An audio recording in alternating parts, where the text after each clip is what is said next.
పరిశుద్ధ గ్రంథములో ప్రభు మనందరితో మాట్లాడే మాటల గురించి మనము దేవుడు తెలియపరిచిన విధానాన్ని బట్టి మనము ధ్యానించుకుంటాం. పరిశుద్ధ గ్రంథంలో ఆదికాండము 24వ అధ్యాయము 16వ వచనాన్ని మనం చదువుకుంటాం. యెహోవా నామమును దూషించువాడు మరణ శిక్ష నందవలెను.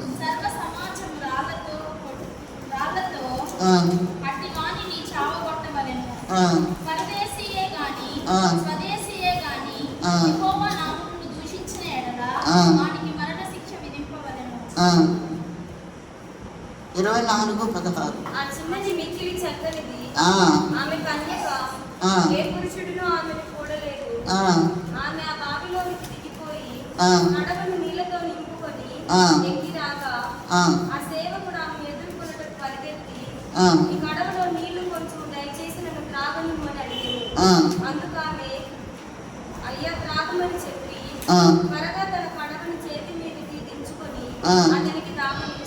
దేవుని నామాన్ని స్తోత్రం చెల్లించదము.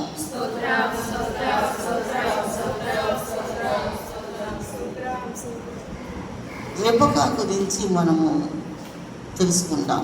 ఎందుకంటే రెబెకా ఇస్సాకుకు తేబడిన కన్యక భార్య. రెబెకా అనగా గట్టితనము, ఉచ్చుతాడు లాంటి మనస్తత్వం. అంటే అర్థం రెబెకా అనగా గట్టితనము, ఉచ్చుతాడు. ఇస్సాకుకి రెబెకాని తీసుకురమ్మని ఎలియాజర్ని అబ్రహాము ఏం చేశాడంటే తన సేవకుడైన ఎలియాజర్ని పిలిచి, నా యొక్క కుమారుడికి సరైన అమ్మాయిని నువ్వు తీసుకొని వివాహానికి తీసుకొని రమ్మని ఎలియాజర్ని పిలుస్తాడు. పిలిచి చెప్తాడు, ఈ దేశంలో వద్దు, కానాను దేశంలో వద్దునే వద్దు. అయితే నా దేశం, నేను ఏ దేశంలో నుంచి వచ్చానో ఆ దేశంలోకి వెళ్ళి నా యొక్క బంధువుల అమ్మాయిని తీసుకురమ్మని చెప్తాడు అబ్రహాం. అట్లాగే ఆ యొక్క ఎలియాజర్ ఏం చేస్తాడంటే తన యజమానుడైన అబ్రహాం దగ్గర ప్రమాణం చేయించుకొని ఆయన ప్రయాణమై వెళ్తాడు. వెళ్ళి అక్కడ తను ఎక్కడైనా తీసుకొస్తాడు అమ్మాయిని.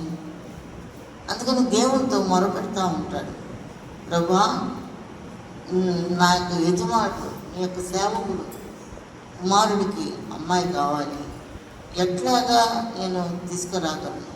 నీ చిత్తమైతే నువ్వు నాకు తెలియపరచుకురబ్బా అని చెప్పి మోకరించి ఎలియాజరు ప్రార్థన చేస్తాడు. ఎలియాజరు అబ్రహాముకి నమ్మకమైన వాడు అనమాట, నమ్మకమైన వాడు. కనుకనే తన కుమారుడికి అమ్మాయిని తీసుకురమ్మని పంపిస్తాడు. 10 ఒంటెలను తీసుకొని, సేవకులను తీసుకొని ఆ యొక్క ఎలియాజరు ప్రయాణం అయ్యి వెళ్తారు.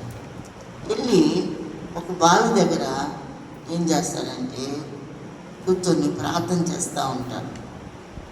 ప్రభా, నా యజమానుడు కుమారుడికి అమ్మాయి కావాలి, నేను ఎవరినైతే నీళ్లు అడుగుతానో వాళ్ళు నీళ్ళు ఇవ్వాలి, నాకే కాదు నా ఒంటెలు కూడా పోయాలని చెప్పేసి ప్రార్థన చేస్తూ ఉంటాడు.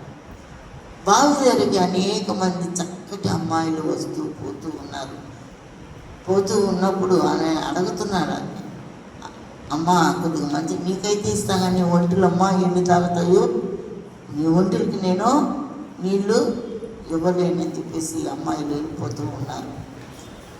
అయితే ఒక అమ్మాయి వస్తుంది, ఆమె రెబెకా. ఆమె అబ్రహాం యొక్క దూరపు బంధువురాలు, అంటే శారా యొక్క బంధువులు. అయితే ఆ అమ్మాయి వచ్చిన తర్వాత ఆ అమ్మాయిని అడుగుతాడు ఎలియాజరు, అమ్మా నాకు కొద్దిగా మంచి నీళ్ళు ఇవ్వమ్మా.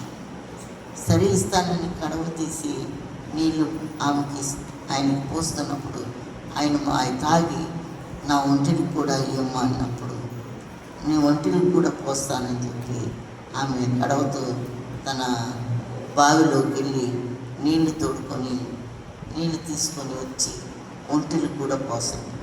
ఒంటిలు ఎన్ని తాగుతాయి? చాలా తాగుతాయి కదా, అవి చాలా తాగుతాయి. అందుకనే రిబకా అనగా ఆమె గట్టితనము లాంటిది. ఆమె సంతానము మనకు అందరూ ఆ యొక్క సంతానమే. మనం అబ్రహాములో నుంచి వచ్చిన ఉచ్చు లాంటి సంతానం మనం. అందుకని ఆమె ఉచ్చు లాంటిది అని చెప్పి దేవుని వాక్యములో ఉన్నది.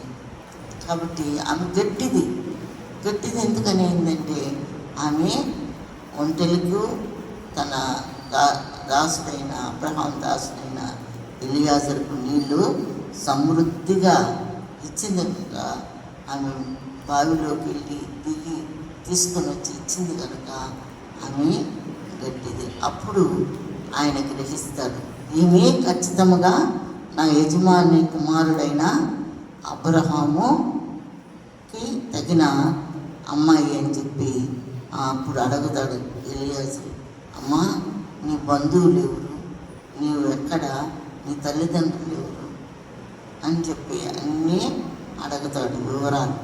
అడిగినప్పుడు నేను లాబాను కుమార్తెను అని చెప్తాడు.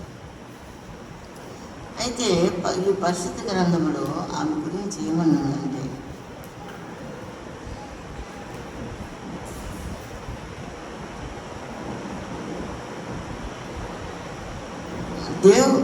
అబ్రహాం రిబ్కా దేవునితో నడిచిందై ఉన్నదనమాట రిబ్కా. ఎందుకంటే ఎలియాజరు చెప్పగానే ఆమె దేవుని ఆ యొక్క దాసుని మాట విని ఆ మాటకి లోబడి ఆమె వాయిని తీసుకొని తన ఇంటికి తీసుకెళ్తాడు. కీర్తనలు 107:30 వచనాన్ని చదువుతాం.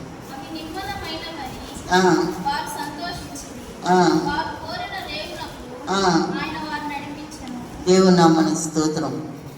వారు కోరిన రేవునకు వారిని నడిపించును అని కీర్తనకారుడు రాస్తున్నాడు. అంటే ఎలియాజరు కోరిన రేవుకి దేవుడు ఏం చేశాడు? నడిపించాడు. రిబకాని ఆ యొక్క ఇస్సాకుకి తగిన అమ్మాయిని తీసుకురావాలని. ఇప్పుడు మనం పెళ్లి సంబంధాలు చూడాలంటే మన బిడ్డలకి ఎన్నెన్నో దగ్గరకు నడుచుకుంటాము, ఎన్నెన్నో దగ్గరకు పోతుంటాము. అది నచ్చలేదు, ఇది నచ్చలేదు, అది బాగలేదు, ఇది బాగలేదు, కట్నము కానుకలు అవన్నీ ప్రాబ్లం వస్తూ ఉంటాయి. అది సెట్ కావు, ఎన్నో వస్తుంటాయి. అయితే ఈ విషయంలో దేవునికి మనము మొరపెట్టాలి. మన పిల్లల విషయంలో మనం ఏం చేయాలి? దేవునికి మొరపెట్టినప్పుడు ఆ యొక్క సంబంధం దేవుని చిత్తమా కాదా అని మనకు దేవుడు తెలియపరుస్తాడు. అందుకనే ఎలియాజరు మొరపెట్టాడు. రిబ్కా విషయంలో మొరపెట్టినప్పుడు ఆ దేవుని వాక్యం ఏం సెలవుస్తుంది? ఆయన కోరిన రేవుకి ఆయనని నడిపించను. అంటే ఆయన అనుకున్న దాన్ని దేవుడు సఫలము చేశాడనమాట. అట్లాగే మన జీవితంలో, మన కుటుంబాల జీవితంలో, మన పిల్లల జీవితంలో దేవుడు మనం అనుకున్నది ఖచ్చితంగా నెరవేరుస్తాడు. ఎప్పుడు నెరవేరుస్తాడంటే మనం మోకరించి ఆయన దగ్గర మనం మొరపెట్టాలి. ఖచ్చితంగా మొరపెట్టినప్పుడు దేవుడు మనకు సహాయము చేస్తాడు, ఆయన చిత్తాన్ని తెలియపరుస్తాడు. అప్పుడు ఆ కార్యము సఫలపరిచినప్పుడు మనకెంతో సంతోషంగా ఉంటుంది. అందుకని రిబకా విషయంలో దేవుడు సహాయము చేశాడు. ఆమె కూడా ఆయనతో దేవుని దాసునితో నడిచిన వ్యక్తిగా ఉన్నది. అయితే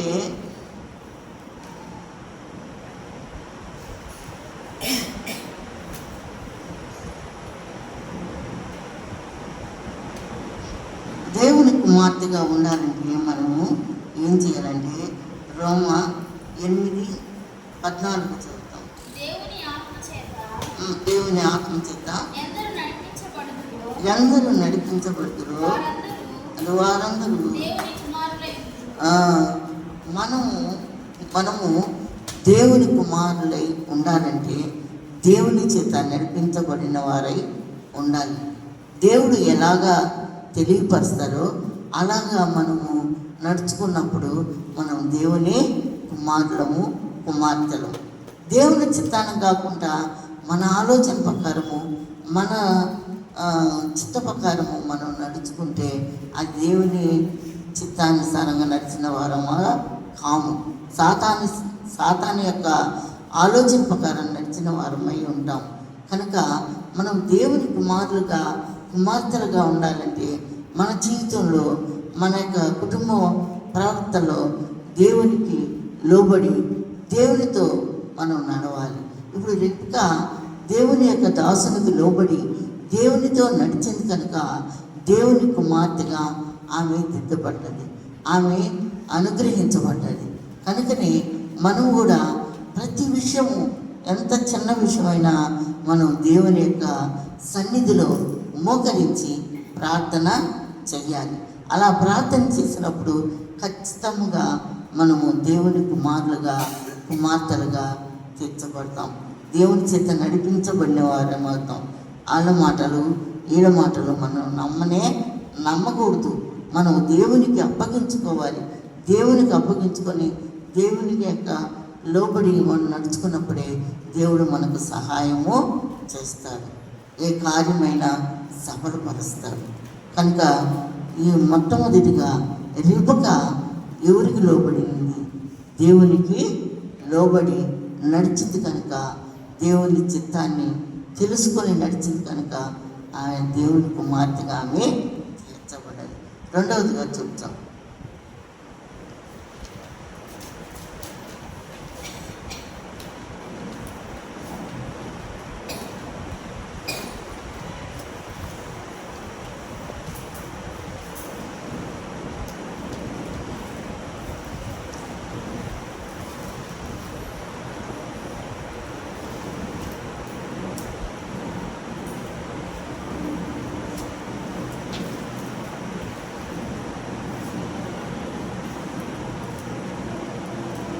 రెబెకా చాలా సహాయము చేసి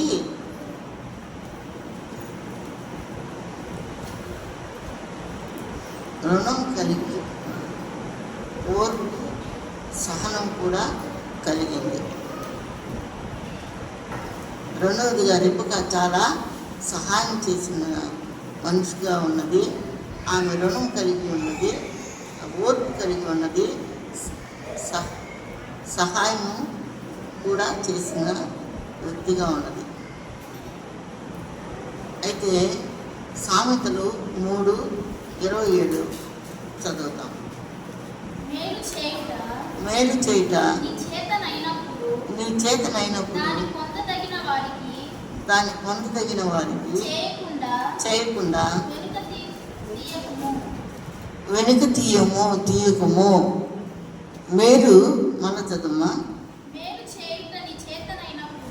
మేలు చేయుట నీ చేతనైనప్పుడు దాన్ని పొందదగిన వారికి చేయకుండా వెనుక తీయబాక. ఎవరికైనా నువ్వు మేలు చేయాలా, మేలు చేసే మనసు కలిగి ఉంటే ఆ యొక్క మేలు చేసేటప్పుడు నువ్వు వెనక్కి తీయబాక. అంటే వెనక వేయద్దు. నువ్వు ఎవరికైతే మేలు చేయాలనుకుంటున్నావో వాళ్ళకి నువ్వు మేలు చేసినప్పుడు దేవుడు నీకు కూడా సహాయము చేస్తాడు. అయితే ఈ రెబెకాలో ఉన్న మంచితనం ఏంటంటే ఆమెలో ఉన్న సహనము. అంటే బావిలోకి వెళ్ళి ఆమె సహనం కలిగి నీళ్లు తోడుకొని ఒంటెలకు పోస్తుంది. అంతేకాదు ఓర్పుతో ఆమె ఏం చేసింది, తన కడవతో నీళ్ళు తెచ్చి ఆ 10 ఒంటెలకు నీళ్ళు పోసింది. రెండవదిగా మళ్ళీ ఆమె ఏం చేసిందంటే ఆమెలో ఏముందంట, సహనము ఉంది. కనుక మనం కూడా దేవునిలో ఏం చేయాలంటే ఓర్పు, సహనము కలిగి ఉండాలి.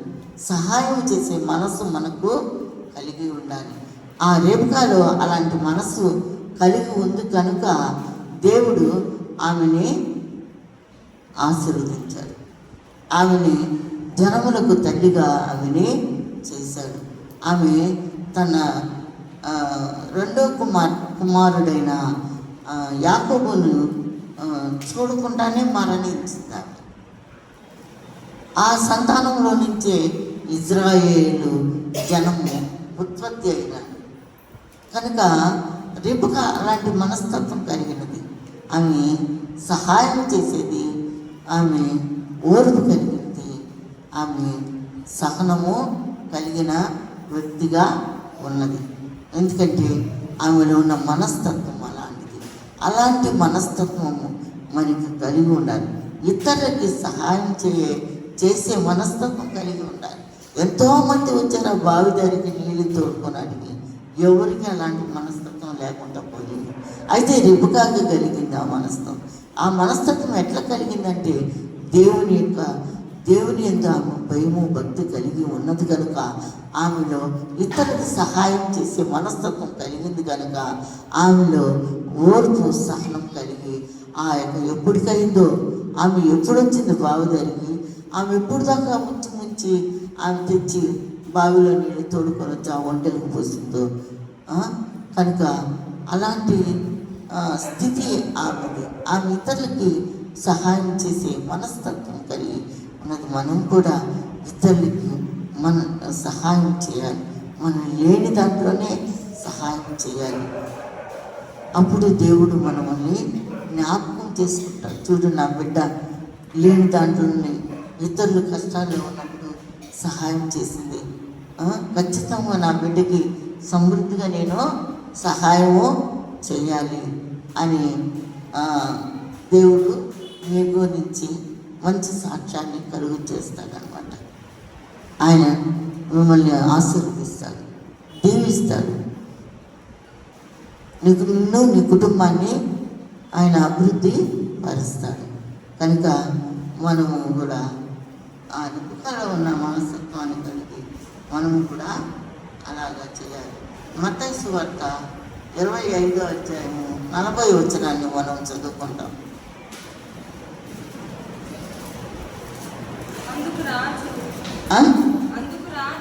రాజు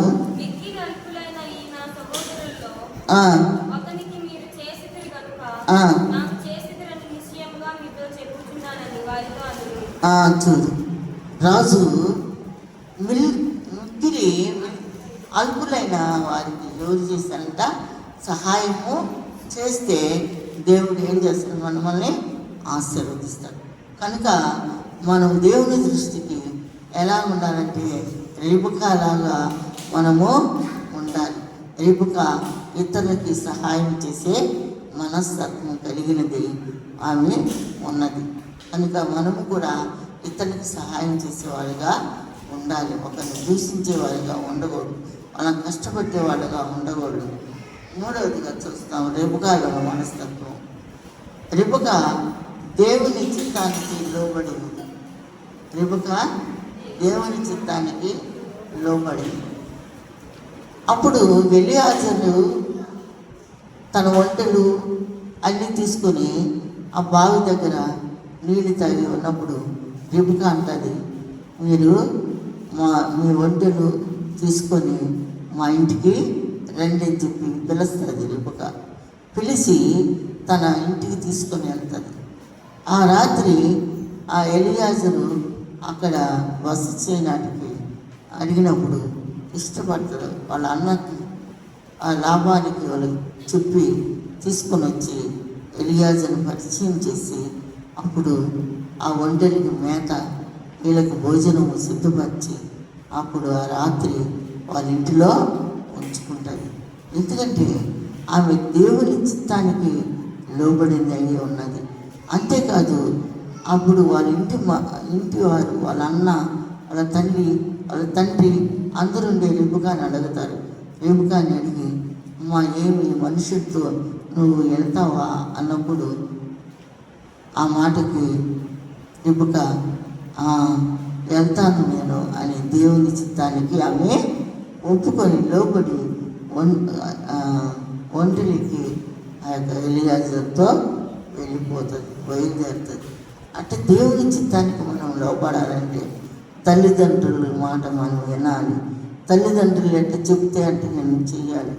కొందరు అంటే తల్లిదండ్రులకి వినరు, తల్లిదండ్రులకు లోపడరు, తల్లిదండ్రుల మాట వినరు, తల్లిదండ్రులు చెప్పిన అది చెయ్యరు. వాళ్ళు ఇష్టం వచ్చిన వాళ్ళని ఇష్టపడి చేసుకుంటారు. మ్యారేజ్లు 2 రోజులు కాపురం చేస్తారు, 4వ రోజు ఇంటికి వచ్చేస్తారు. అట్లా తల్లిదండ్రులకు లోబడి చేసుకునే వాళ్ళకి ఎవరు 100కి 1 ఒక్కరు. తల్లిదండ్రుల మాట విని తన జీవితాన్ని సమాధానముగా చేసుకున్న వాళ్ళే ఆ కుటుంబం దేవుడు ఆశీర్వదిస్తాడు. ఈమె తల్లిదండ్రులకు ఏం చేసింది? లోబడింది. దేవుని చిత్తానికి కూడా లోబడింది. మన పిల్లలకి ఒక సంబంధం వస్తుందంటే మనం దేవుని చిత్తానికి మనము అప్పగించాలి, ప్రార్థన చేయాలి. తల్లిదండ్రులు కూడా ప్రార్థన చేసినప్పుడు అప్పుడు దేవుని చిత్తము బయలుపరచబడుతుంది. అప్పుడు వాళ్ళకి జీవితము బాగుపడుతుంది. ఇప్పుడు చూడు, లోకములో బాగా పెళ్ళిళ్ళు చేసుకుంటారు. కొన్ని 2 రోజులు అయిన తర్వాత ఆ బంగారు డబ్బు అంతా తీసేసుకుంటారు, చంపేస్తారు, గోతాల్లో వేసి కట్టు పెట్టేస్తారు. అట్టటి జీవితాల్లో ఉన్నాయి. ఎంత కట్నాలు తీసుకుంటారు, ఎంత ఇచ్చేస్తారు, అట్టుంటాయి అన్నమాట. కుటుంబాలు సరిగా ఉండవు, కష్టాలు పెడతా ఉంటారు.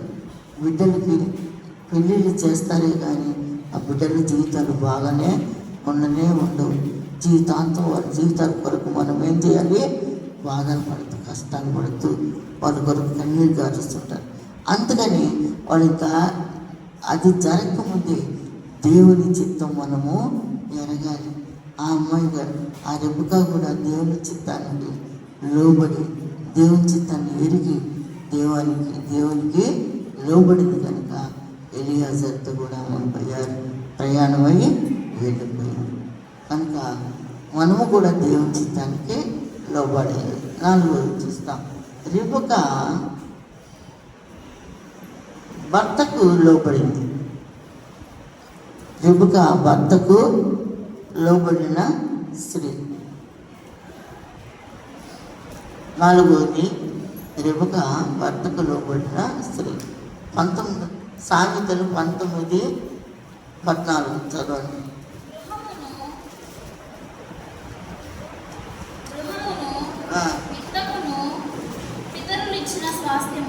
సుబుద్ధి గల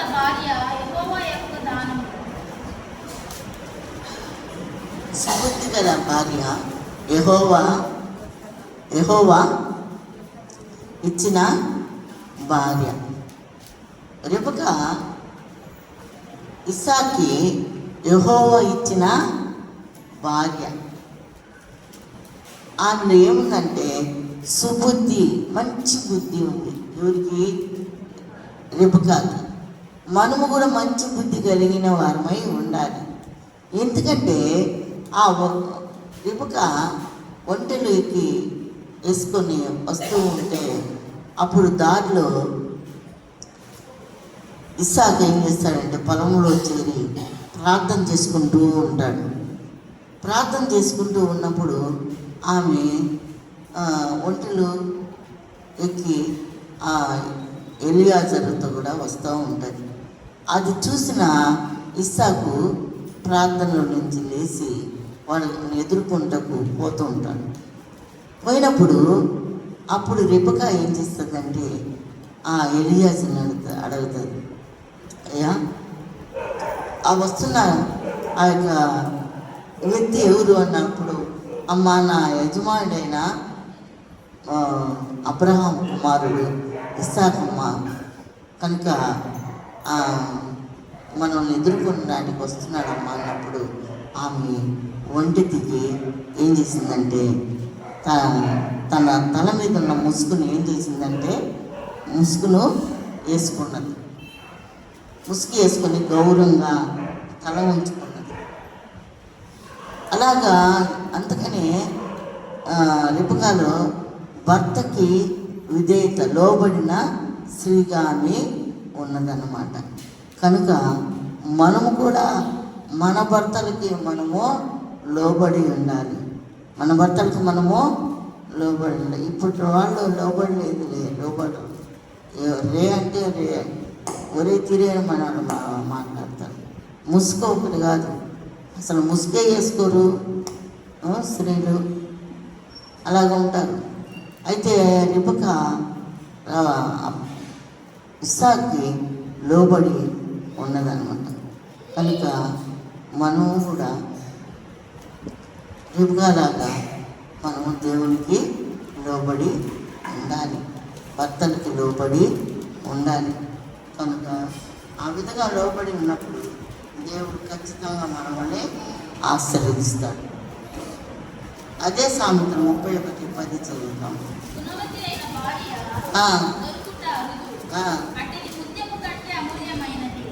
గుణవతి అయిన భార్య దొరుకుట అరుదు. గుణవతి వాళ్ళ భార్య వలె మనము ఉండాలి. అందుకని అంటున్నాడు సామెతలు రాసిన గ్రంథంలో, గుణవతి కలిగిన స్త్రీ వలె ఉండాలి, గయ్యాల స్త్రీ వలె ఉండకూడదు. మనము గుణవతి కలిగిన స్త్రీ వలె ఉండాలి. అట్లే రిబకా గుణవతి కలిగిన స్త్రీ కనుక ఇస్సాకుకి భార్యగా ఆమె ఎంచబడింది, తీర్చబడింది. కనుక రిబకాలో ఏముందంట, భర్తకు లోబడిన స్త్రీగా ఉన్నది. 4. ఫస్ట్ ఎట్లా ఉంది, ఆమె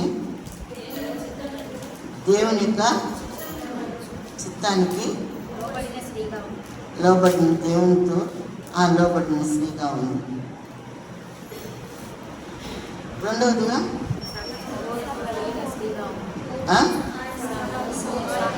సహాయం చేసే స్త్రీగా ఉంది. మూడవదిగా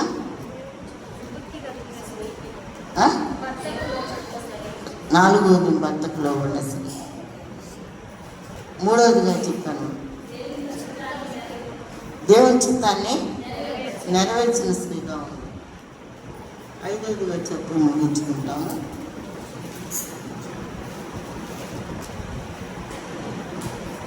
4వ దాంట్లోనే 1 కొరింథీయులకు రాసిన గ్రంథము 11వ అధ్యాయము 10వ వచనాన్ని చదువుకుందాం. చెప్పు.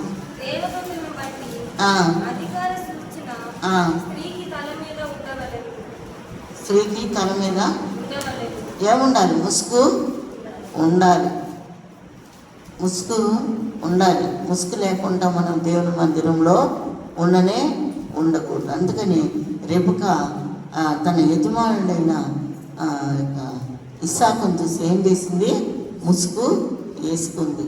అంటే మనం దేవుని సన్నిధికి వచ్చినప్పుడు ప్రభువు మన ముందు ఉంటాడు, దేవుని సన్నిధిలో ఉంటాడు. ఆయన సన్నిధిలో మనకంటే ముందు దిగి ఉంటాడు. కనుక మనము మందిరానికి రాగానే ఏం చేయాలి, ముసుగు వేసుకొని మోకరించి ప్రార్థన చేయాలి. అప్పుడు దేవుడు మన ప్రార్థన ఆలకిస్తాడు. గౌరవించాలి దేవుణ్ణి. మనము దేవుణ్ణి గౌరవించి తగ్గించుకొని ఎప్పుడైతే ఉంటామో అప్పుడు ఖచ్చితంగా దేవుడు మనల్ని, మన ప్రార్థన ఆలకిస్తాడు, మనల్ని ఆశీర్వదిస్తాడు. మందిరంకి వచ్చి మామూలుగా కూర్చొని ఊరికేనట్ట ప్రార్థన చేసుకొని వెళ్ళిపోతే అది గౌరవమే కాదు, దేవుని చిత్తానికి లోబడిన వారమై కాదు. కనుక మనం ఏం వేసుకోవాలి, మందిరానికి రాగానే ఏం చేయాలి, ముసుగు వేసుకోవాలి. ముసుగు వేసుకొని మోకరించి ఏం చేయాలి, ప్రార్థన చేయాలి. మన ముందు ఎవరున్నారు, యేసయ్య ఉన్నాడు. యేసయ్యే మన భర్త. కనుక మనం ఏం చేయాలి, ఆయనకి శిరస్సు వంచి ప్రార్థన చేయాలి.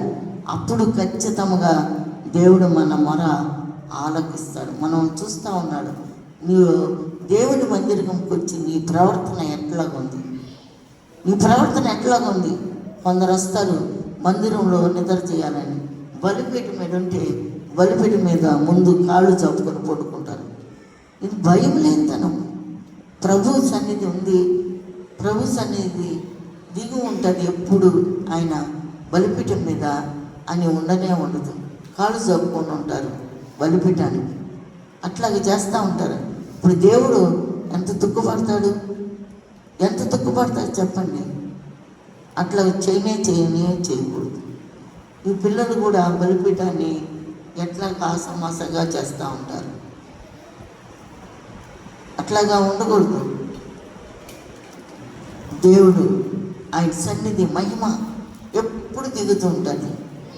అందుకనే రోమన్ క్యాథలిక్ వాళ్ళు ఆ బలిపీఠం మీదకి ఎవరిని పానీరు, ఒక తెర వేసేసి ఉంటారు వాళ్ళు.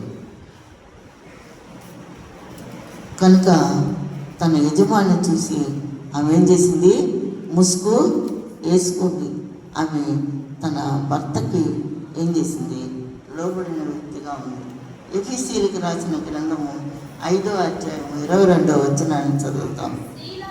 స్త్రీలారా ప్రభువునకు వలె మీ స్వపురుషులకు లోబడి ఉండండి. ఏం చేయాలంట? మీ పురుషులకు లోబడి ఉండాలి. ఉన్నప్పుడే దేవునికి మనం కూడా లోబడిన వారమై ఉన్నప్పుడు దేవుడు మనల్ని ఆశీర్వదిస్తాడు. కనుక ఈ విధంగా మనం దేవుని యొక్క చిత్తానికి, మీ భర్తలకి, దేవునికి లోబడి మనము జీవించాలి. రేపు కావాలి దేవునికి మనము లోబడి ఉండాలి. అప్పుడు దేవుడు మనకు సహాయం చేస్తాడు. 5వది వచ్చేసి ముగించుకుందాం.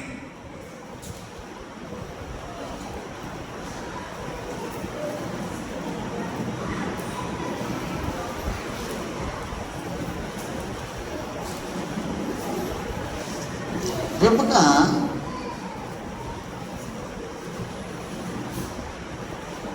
దేవునికి భర్తకి పట్టకుండా ఉండే స్త్రీగా ఉన్నది. దేవుని దుఃఖపరిచే స్త్రీగా ఉన్నది. దుఃఖపరచదు దేవుణ్ణి. ఎవరు? రెబెకా. తన భర్తను కూడా దుఃఖపరిచే స్త్రీగా ఉన్నదన్నమాట. ఎట్లా ఉంటుందంటే ఆమె సామెతలు 18:22 చదువుకుంటాం.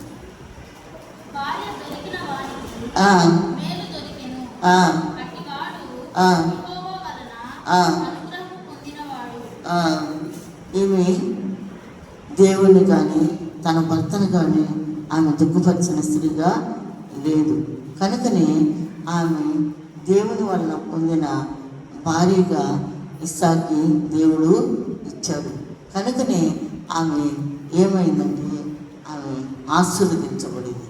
ఎలాగ ఆశీర్వదించబడిందంటే అనేక జనములకు తల్లిగా దేవుడు ఆమెని ఆశీర్వదించాడు. ఈమెని దేవుడే భార్యగా ఇస్సాకి ఏర్పరిచారు. కనుక మనము కూడా దేవుని చిత్తానికి లోబడి దేవుని యొక్క నడిపింపులో ఉన్నప్పుడు ఖచ్చితంగా దేవుడు మనం ఆశీర్వదిస్తాడు. మన యొక్క ఆలోచనలు, మన ఉద్దేశాలు దేవుడు ఖచ్చితంగా తీరుస్తాడు. అయితే మనం దేవునికి లోబడిన వారమై ఉండాలి. ఈమె భర్తని ఎప్పుడు దుఃఖపరచలేదు, దేవుణ్ణి ఎప్పుడు ఆమె దుఃఖపరచం. మనమైతే ఎన్నోసార్లు దేవుడు నాకేం చేశాడు, దేవుడు అటు చేశాడే, ఇటు చేశాడే. దేవుడు మనం చేస్తాడా మనమల్ని అన్యాయస్తుడా? దేవుడు మన ఒక అన్యాయస్తుడు కానే కాదు. మన వల్లే మన చేతులారే మనం అలాగా చేసుకుంటాం. కానీ దేవుడు మనల్ని ఎన్నటికీ నాశనం చేయాలని అనుకోడు. ఆయన ఎన్నటికీ ప్రేమ కలిగిన వాడు కనుక మనం ప్రేమతోనే నడిపిస్తాడు. కనుక మనము ఆయనకి లోబడిన వారమై ఉండాలి. మనము లోబడాలి, ప్రతి విషయంలో ఆయన లోబడాలి. దేవునికి క్షమాపణ అడుక్కోవాలి. ఆయన చెప్పినట్టు మనం నడుచుకున్నప్పుడు ఆయన మనకి అడిగిన దానికన్నా, ఊహించిన దానికన్నా అధికముగా మనకు దేవుడు సహాయము చేస్తాడు. కనుక మనము ఆమె ఎప్పుడు తన భర్తను కానీ దేవుని కానీ దుఃఖపరిచిన స్త్రీగా లేనే లేదు. ఆమె తన దేవుణ్ణి ఎప్పుడు సంతోషపెట్టిన స్త్రీగా ఉంది. ఎలాగంటే ఆమె ఎప్పుడు ప్రార్థన చేసుకుంటూ ఉండేది. తన గుడారములు తన పిల్లల కోసం, తన కోసం, తన భర్త కోసం ఎప్పుడు ప్రార్థన చేసుకుంటూ ఉండేది. అలాగా దేవుని చిత్తాన్ని ఆమె తెలుసుకుంటూ ఉండేది. అలాగే ఆమె దేవుడు రిబకాకి దేవుడు బయలుపరిచాడు. నీ కడుపులో రెండు గర్భాలు ఉన్నాయి. ఒక గర్భము పేరు ఏసావు, రెండవ గర్భం పేరు యాకోబు అని పేరు పెట్టాలి. 2 కుమారులు నీకు పుడతాడని దేవుడు ముందుగానే రిబకాకి తెలియపరుస్తాడు. అలాగా మన జీవితంలో కూడా, మన కుటుంబంలో కూడా ఏమి జరుగుతాడో ముందుగా తెలియపరచాలంటే దేవుని దుఃఖపరిచేవారుగా మనము ఉండకూడదు. దేవునికి మనము లోబడి దేవుని యొక్క చిత్తాన్ని తెలుసుకునేవాడిగా మనం ఎప్పుడు మన కుటుంబంలో ప్రార్థన చేసుకుంటూ ఉండాలి. అప్పుడు దేవుని సంతోషపెట్టేవాడిగా మనం ఉన్నప్పుడు ఖచ్చితంగా మన గురించి దేవుడు బయలుపరుస్తాడు. నీ కుటుంబంలో ఏది జరుగుతుందో అది ముందుగా నీకు తెలియపరిచి నేను సహాయం చేస్తాను నీకు. అట్లాగే మనము రిబకాలాగే దేవుని చిత్తానికి మనము లోబడాలి, ఆ భర్తకు లోబడాలి. దేవుని దుఃఖపరిచేవాడిగా ఉండకూడదు. దేవుడికి సహాయం, ఇతరులకు మనం సహాయం చేసే వ్యక్తులుగా ఉండాలి. అట్లాగా ఉన్నప్పుడు ఖచ్చితంగా మనము దేవుని చేత ఆశీర్వదించబడి దేవుని చేత ఏర్పాటులో మనము ఉంటాము. ఎందుకంటే నేను బైబిల్లో ఒక్కొక్క స్త్రీ గురించి తెలియపరుస్తూ ఉన్నాను. ఫస్ట్ ఎవరి గురించి చెప్పాను? రిబకా కాదు. ఫస్ట్ ఆదికాండంలో అవ్వ గురించి చెప్పాను. రాసుకున్నారా? అవ్వ గురించి చెప్పాను. బైబిల్లో స్త్రీల గురించి ఒక్కొక్క స్త్రీ గురించి చెప్పుకుంటా వస్తున్నాను నేను. తర్వాత ఎవరి గురించి చెప్పాను? శారా గురించి చెప్పాను. తర్వాత ఎవరి గురించి చెప్పాను? చెప్పండి. కాదు. తర్వాత ఎవరి గురించి చెప్పాను? చెప్పండి. ఆగరు గురించి చెప్పాను. తర్వాత ఇప్పుడు రిబకా గురించి చెప్పాను. అంటే స్త్రీలు కూడిక ఏంటంటే, స్త్రీలు ఈ బైబిల్లో ఉన్న స్త్రీలు వాళ్ళ గుణాలేంది, వాళ్ళ ఉన్న లక్షణాలేంది అవి మనం తెలుసుకొని ఉన్నప్పుడు దేవుడు మనల్ని ఆశీర్వదిస్తాడు. ఈ యొక్క స్త్రీల కూడిక ఎందుకంటే స్త్రీల గురించే తెలియపరచుకోవాలి. అందుకని ఒక్కొక్క స్త్రీ గురించి నాకు వీలున్నప్పుడల్లా తీసుకువచ్చి చెబుతూ ఉన్నాను. 4 స్త్రీల గురించి చెప్పాను. అవ్వను గురించి చెప్పాను, శారా గురించి చెప్పాను, ఆగరు గురించి చెప్పాను,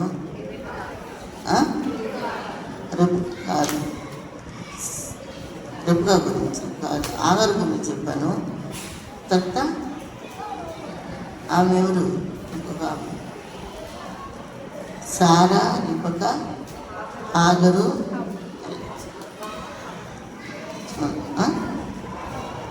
అవ్వ, 4 గురించి చెప్పాను. సరే, దేవుడు వీలుంటే తర్వాత ఇంకో స్త్రీ గురించి మనము తెలుసుకుంటాం.